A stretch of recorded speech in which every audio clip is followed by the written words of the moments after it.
Hey guys, today's Saturday, April the 18th, and we're fixing to take a little road trip. We're going about 2 hours south of here. Going to look at a couple of 78 Corvettes, see if we can't get them bought. Thought we'd take you guys along for the ride, show you what we're getting into, and hopefully this works out and we get them bought, and that'll be some projects for later on. One of them is supposed to be a running car. I guess the interior was shot in it, so it's been taken out, and I guess they threw the whole thing away. The other one's supposed to have a good interior in it, but supposedly the oil pan got a hole rusted in it when it was in storage. All the oil drained out of it, and they went out, started the car, and never checked the oil in it, and locked the engine up in it. So, but they're both 78s, so we can probably take the interior out of the one, put it over in the other one, get it up and running pretty quick, and then we can take the car with the bad motor. It'll probably sit on the back burner for a little while till we get some of these other projects done, but then we'll have that one to build. So anyway, we'll get on the road and see you guys shortly.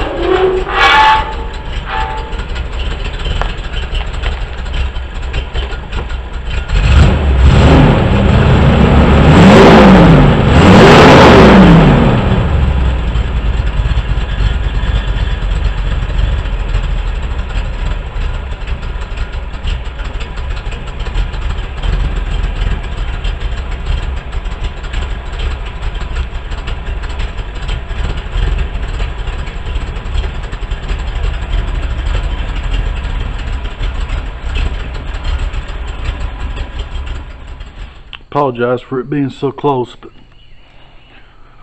got kind of limited space over here where it's at. But this is our 78 C3 Corvette that we just picked up. It's a silver anniversary edition.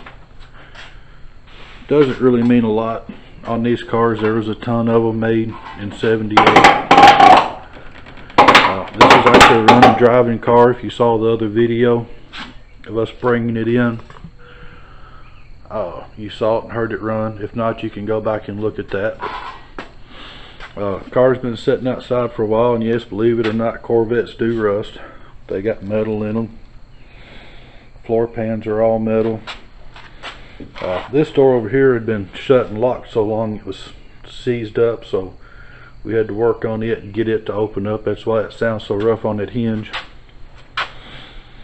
But as you can see, the car sit there. T-tops leaked on it. Those seals are shot, filled up with water, and of course the wet carpet sits there, gets rust started. It seems solid. We've scraped around on it some, so we'll take our putty knife and shop vac, clean it up, and then we'll go back over it with a wire brush and get it cleaned up, and then we'll put our chassis saver on there to stop the rust and get that treated.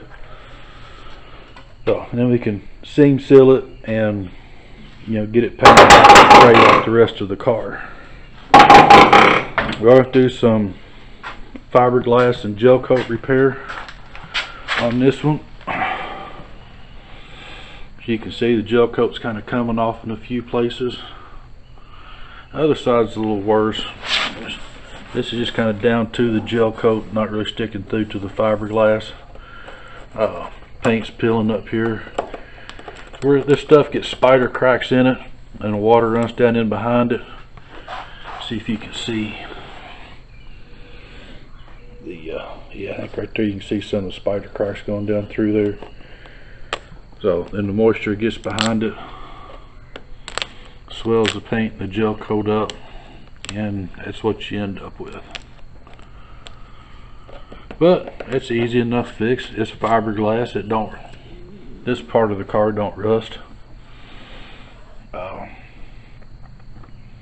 like it may have something going on here.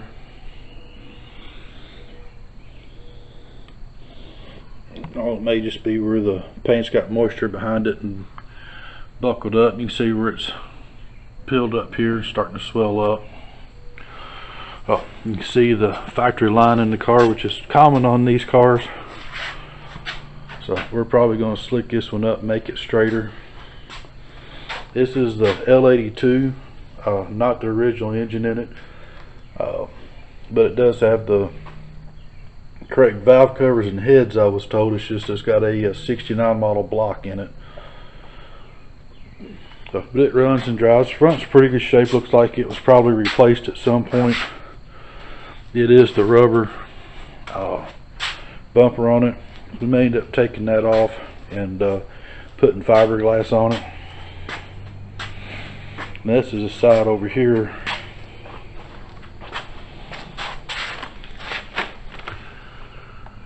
That you can see the fiberglass strands starting to pick through. So we'll have to give this fender over here a lot of attention. You can see fiberglass here, here. So once we strip this down, get everything good and clean, we'll go back and gel coat. Yeah, looks like we got a nice crack right here to fix on it. So, and there again, you know, paint peeling, you know, it's kind of typical. This is the original paint on the car, so you know, there's nothing hidden on the car, we don't think. Not that we found so far. So it's really just going to be a strip it down, gel coat it, do a little bit of body work, a little bit of straightening on it. Probably using a product called Z-Chrome. So we'll gel coat it and go back with the Z-Chrome, which is a polyester, almost like a filler or like a spray-on Bondo for these cars. There's some other stuff called Vet Fill that's kind of like Bondo, that we'll use, you know, if we've got any bad spots, of course, you know, the cracks or anything like that. We'll use the resin and kitty mat to address that before we gel coat. So coming on around to the back, again, it's got the rubber bumper.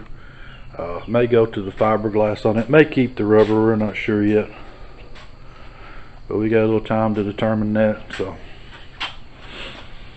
but it runs, it drives, just needs some attention. So stay tuned and we will see what we get into.